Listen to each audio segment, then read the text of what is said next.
आए हुए सभी परमात्माओं को मेरा नमस्कार। गुरु की स्थिति भी एक सूर्य के समान होती है।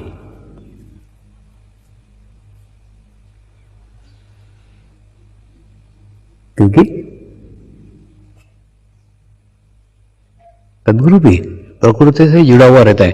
प्रकृति का स्वभाव, प्रकृति का असर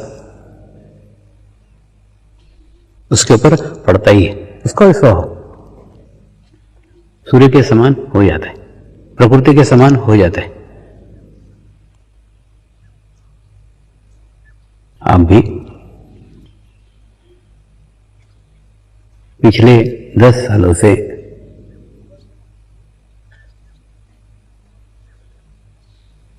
इस चैतन्य महोत्सव को मना रहे हैं। 10 साल से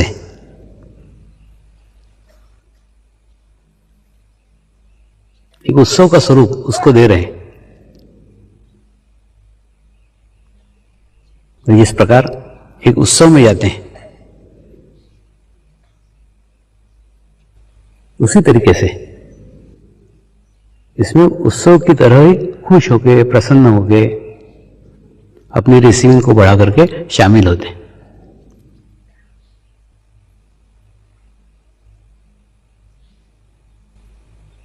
ये सब आसपास का समाज देख रहा है, आसपास का जगत देख रहा है। और ये सब मैं भी एक दूर दृष्टि रखकर, एक पैनी नजर रखकर सभी का अवलोकन करते रहता हूं। लेकिन जो सानिध्य का लाभ लेने के बाद जो बदलाव आना चाहिए, जो चेंज आना चाहिए, वो चेंज, वो बदलाव नहीं आ पा रहा है। बाहरी आवरण चेंज हो गए हों, बाहरी बदलाव आपको लग रहा हो, बाहरी बदलाव समाज को लग रहा हो, बाहरी बदलाव दुनिया को लग रहा हो, वो बाहरी ही है, भीतरी नहीं। भीतरी होने की आवश्यकता है। भीतर में कुछ चेंज चाहिए, भीतर में कुछ बदलाव चाहिए।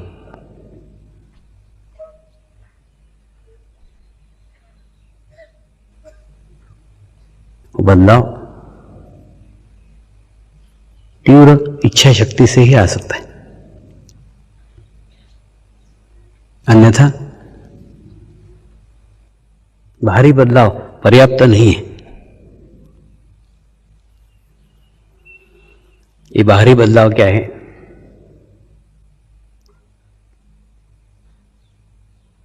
ये भीतरी बदलाव क्या है? क्या बदलाव हुआ है और क्या बदलाव अपेक्षित है? पिछले 10 साल के सानिध्य में अपेक्षित है। ये सब एक छोटी सी कथा से मैं आपको कहने जा रहा हूं। ये वास्तव में कथा नहीं है, ये मेरे मन की व्यथा है, मेरे मन का दर्द है, मेरे मन का दुख है। इसलिए इस कथा को कथा ना समझते हुए मेरी व्यथा समझे।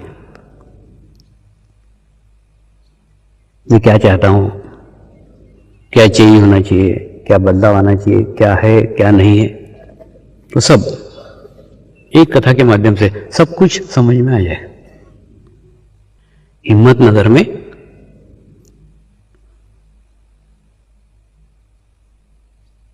एक अंबालाल नाम का कुम्हार रहता था।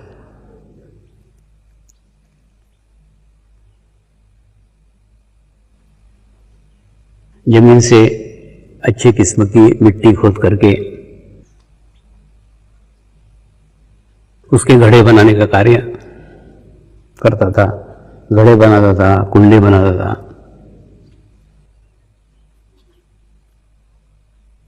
और वो बाजार में बेचने का कार्य करता था।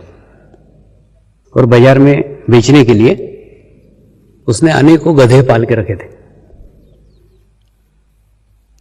और हर साल वो गधों की प्रजा बढ़ती जाती थी। और उसने एक नियम बनाया था, जब ज्यादा गधे हो जाएं तो हर साल पुष्कर मेले में जाने का और पुष्कर के मेले में गधे बेच के आने का, जो ज्यादा गधे हो जाए बेच के आने।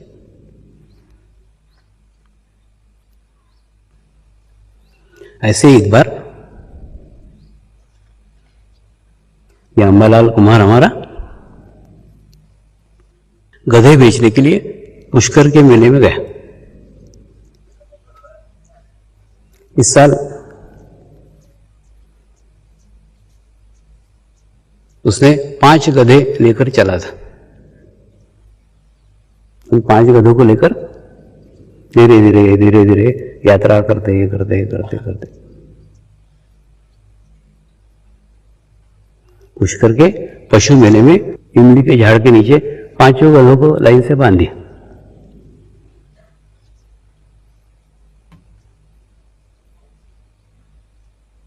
बाकी जगह भी कुछ गधे रखे थे, कुछ गाय थे, घोड़े थे, ऐसा पशु मेला लगा हुआ था। इसमें कोई भी गिराईक आता था, गधों की कीमत पूछता था, तो गधों की कीमत जो बताता था वो सुन करके सामने वाला भड़क जाता था। वो बताता था 1 नंबर का गधा 200 रुपए का, 2 नंबर का गधा 200 रुपए का, 3 नंबर का गधा 200 रुपए का, 4 नंबर का गधा 200 रुपए का, 5 नंबर का गधा 1200 रुपए का। और जो 5 नंबर का गधा था उस पर जय बाबा स्वामी का स्कार्फ बंधा हुआ था। तो सब लोग बड़े विचित्र नजर से देखते थे और सोचते थे जब ये 1000 रुपये ज्यादा मांग रहा है तो निश्चित इस गधे में कुछ तो भी होगा, चमत्कारिक गधा होगा। वो बोले इसीलिए उसके ऊपर स्कार्फ बंधा हुआ है। तो धीरे धीरे धीरे धीरे वो गधा तो एक भी नहीं बिका, लेकिन इन गधों की चर्चा पूरे बाजार में हो गई। जो आ रहा है वो बात कर रहा है और बड़े बड़े भाव की दृष्टि से देखते थे उस 5वें गधे की ओर जिसके ऊपर स्कार्फ बंधा हुआ था। वही लोग बोलते थे हा हा हा क्या दुलत्ती झाड़ता है, दुलत्ती झाड़ता है, उसमें से वाइब्रेशन निकलते। उसके बाद में कुछ लोग बोलते थे नहीं नहीं उसके सानिध्य में अच्छा लगता है, जब तो इसके दाम इतने ज्यादा है, क्योंकि 1000 रुपये ज्यादा मांग रहा है तो निश्चित ही कुछ तो भी भीतर भी चेंज होगा, भीतर भी बदला होगा। कोई बोलते नहीं नहीं इसके ऊपर गुरु कृपा हुई है क्योंकि स्कार्फ बंधा हुआ है। तो ऐसे अलग अलग लोग अलग अलग आके चर्चाएं करते थे। बाद में धीरे धीरे धीरे धीरे शाम तक पूरे बाजार में चर्चाएं फैल गई।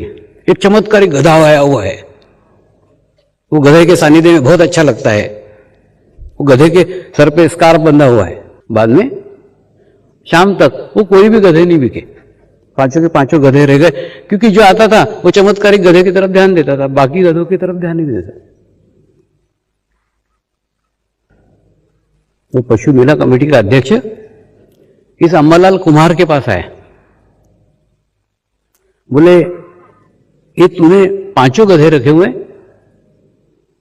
इस पहले नंबर के गधे की कीमत 200 रुपए, दूसरे नंबर के गधे की कीमत 200 रुपए, तीसरे नंबर के गधे की कीमत 200 रुपए, चौथे नंबर के गधे की कीमत 200 रुपए, 5वें की 1200 रुपए। और तूने स्कार्फ भी बांध के रखा है इसके ऊपर। यह कोई विशेष गधा है? दिखने को तो 5 गधे एक जैसे दिखते हैं, रंग भी करीब करीब एक ही जैसा है, उनके दांत देखे तो दांत भी एक ही जैसे थे, यानी एक ही उम्र के थे, सबकी उम्र एक जैसी है, सब दिखने में भी एक जैसे ही हैं, ताकत में भी सब एक जैसे हैं, सब समान है। बाहरी रूप से तो कुछ चेंज नहीं नजर आ रहा है, बाहरी रूप से तो कुछ बदलाव नजर नहीं आ रहा है। तो हमको ये समझ में नहीं आ रहा है कि ये 5वें गधे में ऐसा क्या है, उसकी कीमत 1200 रुपये मांग रहा है, 1000 रुपये ज्यादा मांग रहा है। तो कोई चमत्कारिक गधा है, कोई गुरु कृपा बरसी है, लोग तो बड़ी बड़ी बातें कर रहे, पूरे दिन भर बातें चल रही उसी की। अंबालाल कुमार वो शर्माया, फिर हंसने भी लग गया लोगों की मूर्खता के ऊपर। बाद में उसने बताया ऐसा कुछ भी नहीं है, इस 5वें गधे ने मेरी 1000 की नोट खाई हुई है। तो वसूल तो करने की ना, इसलिए उसकी कीमत 1200 रुपये रखी। गधा तो गधा ही है वो।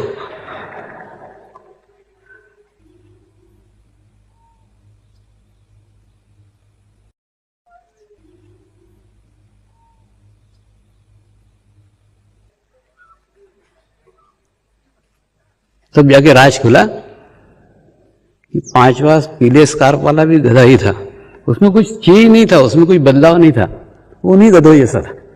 सिर्फ 1000 की नोट उसने खाई थी, इसलिए उसकी कीमत 1200 रुपये हो गई थी। तुम्हारी स्थिति भी वो 5वें गधे जैसी। गुरु सानिध्य मिलके, गुरु कृपा मिलके कोई बाहरी बदलाव आ गया होगा।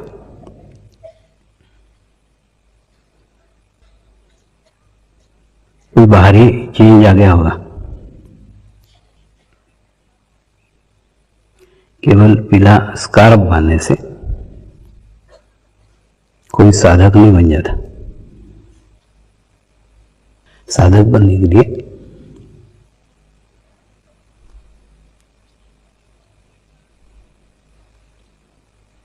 साधना की आवश्यकता होती है।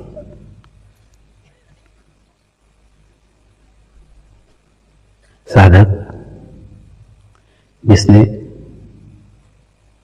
अपने आप को साधा हुआ है,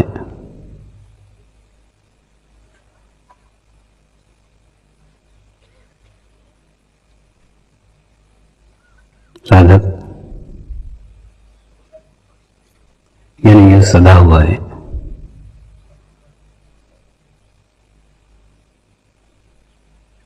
न भविष्य काल से बंधा हुआ है,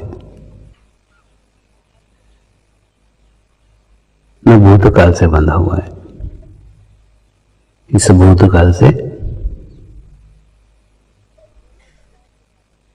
और भविष्य काल से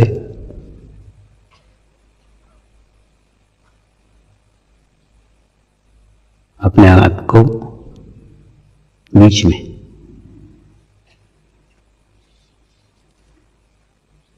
वर्तमान में रखकर, वर्तमान में रहकर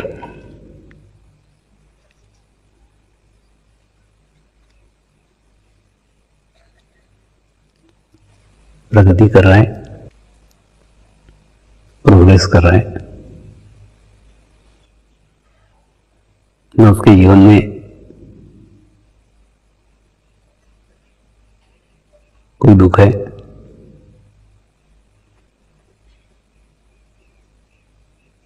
न उसके जीवन में कोई सुख है।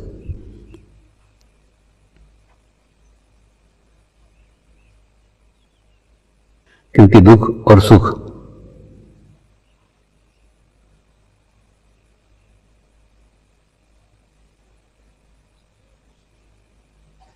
इन दोनों से परे,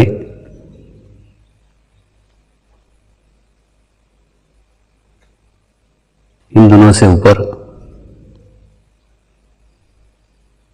वो पहुंच गए। जीवन में इस 10वें चैतन्य महोत्सव पे थोड़ा एकांत में रुककर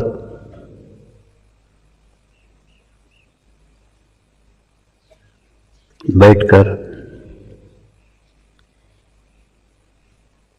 थोड़ा मंथन करो, आत्मचिंतन करो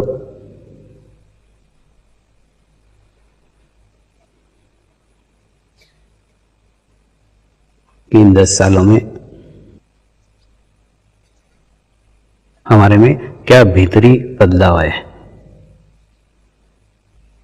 क्या भीतरी चेंज आया है।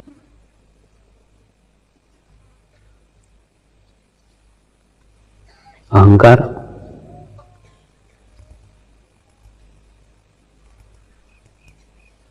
बहुत सूक्ष्म रूप में रहता है,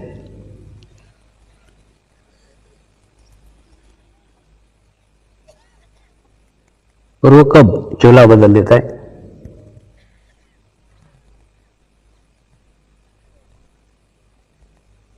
कब रंग बदल देता है?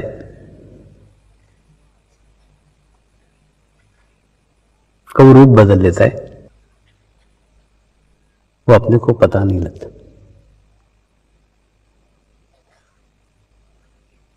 कहीं ऐसा तो नहीं कि अहंकार ने साधक का चोला पहन लिया?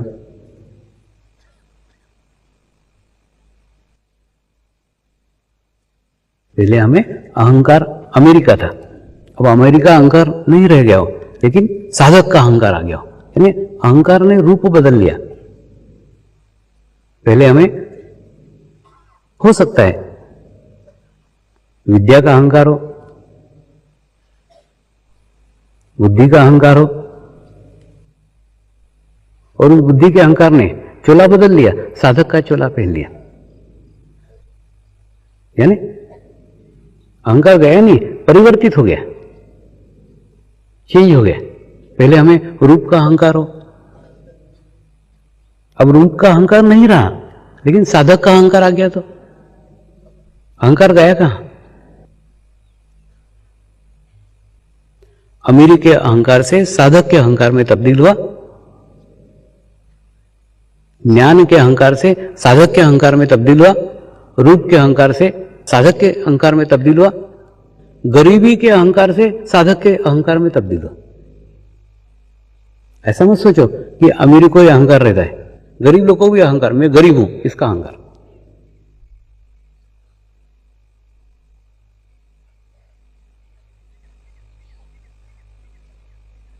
तो अगर आपको अहंकार है कि आप साधक हैं, इसका अहंकार है, तो अहंकार सिर्फ परिवर्तित हुआ है, चेंज हुआ है, गया नहीं है।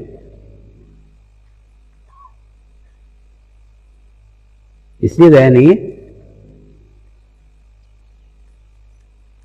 क्योंकि आपने आपका अस्तित्व सामूहिकता में आके भी, कलेक्टिविटी में आके भी अलग रखा हुआ है।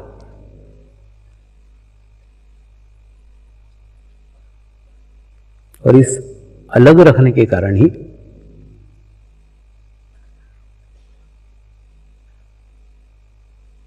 बाहरी परिवर्तन आया हुआ दिखता है, लेकिन आया नहीं है। चोला बदला हुआ दिखता है, लेकिन बदला नहीं है।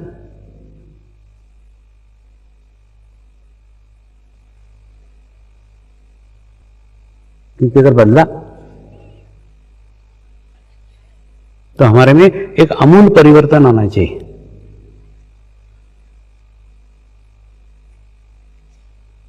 प्रेग्नेंट औरत रहती है ना, उसके कमरे के अंदर एक सुंदर बालक का चित्र लगाया रहता है, सुंदर बालक की छवि लगाई रहती।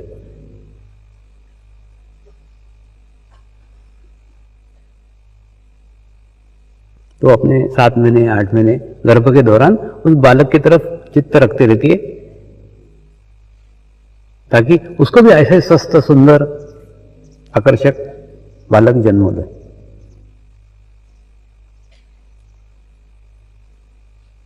और वो सिर्फ 9 महीने रखती है, 9 महीने में भी वो एक सुंदर बालक को जन्म देती है।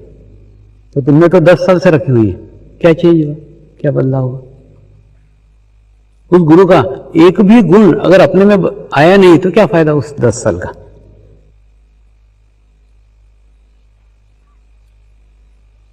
बदलाव कहां से आना चाहिए?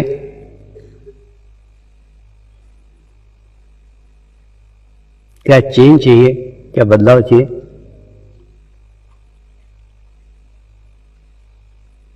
क्या होना चाहिए, क्या है?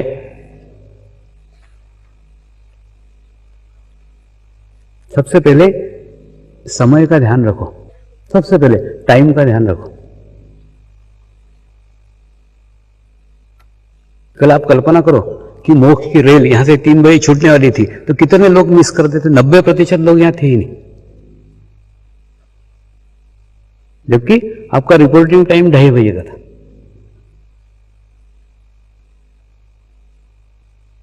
जब मैं ध्यान की कितनी भी अवस्था में हूं, कितनी भी स्थिति में हूं, तो भी मैं मेरे समय पे लथड़ते लथड़ते पहुंच ही जाता हूं। आप होश में नहीं पहुंच सकते, टाइम पे नहीं पहुंच सकते।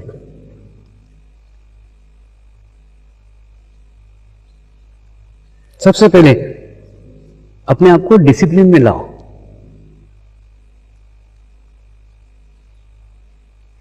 एक बहुत बड़े डायरेक्टर ने एक कॉलेज में नाटक बिठाने का आयोजन किया। कौन कौन लोग नाटक में खड़े हो रहे हैं? 500 लोग तैयार हो गए, हम आएंगे, हम काम करेंगे। उसने कोई इंटरव्यू नहीं लिए, कोई साक्षात्कार नहीं लिया, किसी को रिजेक्ट नहीं किया, किसी को भगाया नहीं। सबको बोला ठीक है फुटबॉल के मैदान पे आ जाओ, 500 के 500 लोग सब नाटक में आ जाओ।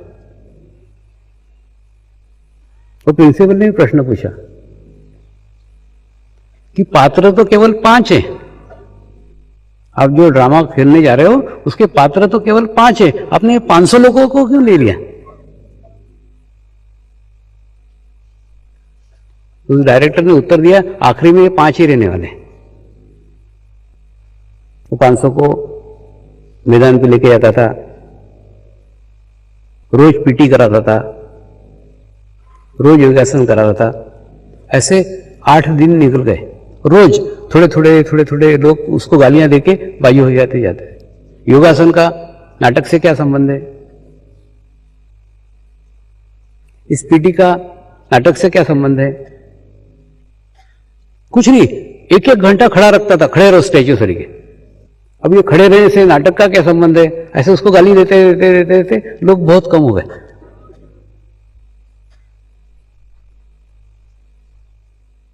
और सचमुच आखिरी में केवल 5 ही लोग बचे, बाकी सब भाग गए, बिना भगाए भाग ही गए। तो उस डायरेक्टर ने कहा, अपने जमाने के बहुत बड़े डायरेक्टर थे, उन्होंने कहा जिसका शरीर के ऊपर नियंत्रण नहीं है वो नाटक क्या खाक करेगा? एक पात्र जब नाटक में बोल रहा है तो बाकी सब पात्रों ने शांत हो जाना चाहिए, स्थिर होना चाहिए, उनकी कोई एक्टिविटी नहीं होना चाहिए।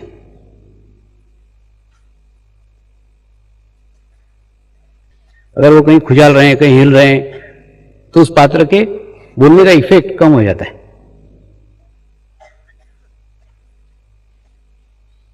तो यानी नाटक के अंदर भी अगर परिपक्वता लाने की है तो पहले शरीर पे नियंत्रण चाहिए।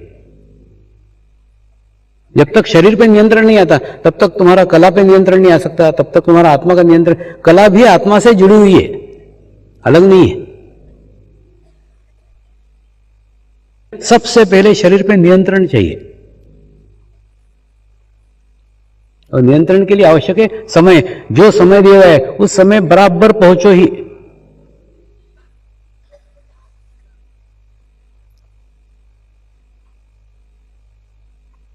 अब आप बताओ, आप बोलते हो ना मेरे से आप जुड़े हुए हो, जब मैं टाइम पे पहुंचता आप क्यों नहीं पहुंचते?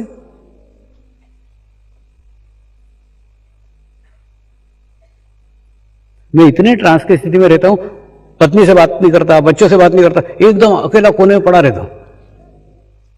आज भी सुबह से लैट्रिन के ऊपर जाके पड़ा हुआ था कि नहीं, माने मेरा दूसरे को डिस्टर्ब नहीं होना चाहिए, दूसरे का मेरे को डिस्टर्ब नहीं होना चाहिए। इतनी स्थिति में से भी लथड़ाते कुछ नहीं, नीचे उतरा, नहाया, इधर है।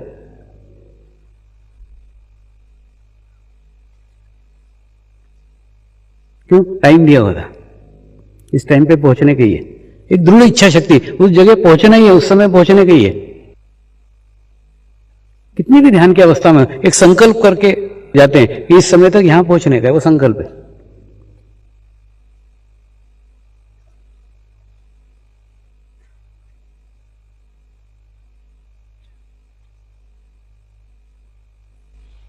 हो सकता है उसके लिए अपने को कुछ छोड़ना पड़े, छोड़ो ना। तो सबसे पहला एक सीखो कि समय पे पहुंचना, सब जगह टाइम टू टाइम देखो, जो टाइम है उसको बराबर ध्यान रखो, कभी भी टाइम को मिस मत करो। कहीं ऐसा नहीं हो टाइम मिस करते करते तुम्हारा सब कुछ मिस हो जाए।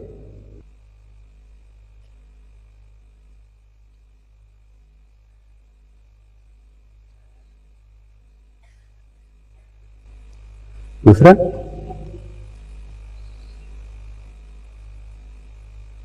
ध्यान यानी चित्त के ऊपर नियंत्रण।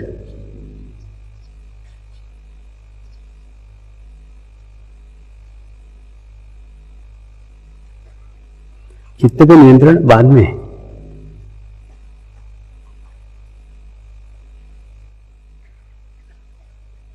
चित्त नियंत्रण के पहले शरीर पे नियंत्रण आवश्यक है। अभ्यास करो ना शरीर पे नियंत्रण का।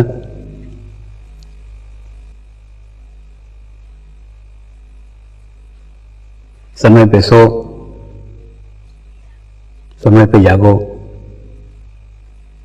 समय पे ध्यान करो,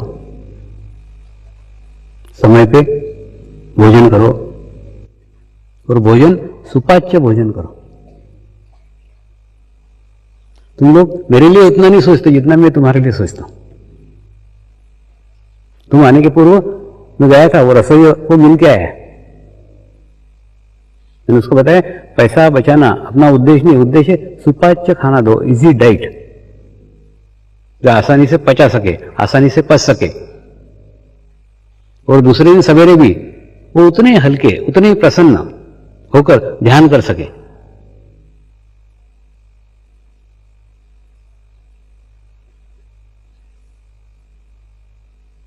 आश्रम का खाना एक आदर्श खाना हो, ऐसी मेरी इच्छा है। अब आपके घर पे तो आपके मनपसंद खाते ही रहते हैं, चटपटे व्यंजन खाते रहते हैं, तेल के व्यंजन खाते रहते हैं, घी के व्यंजन खाते रहते हैं।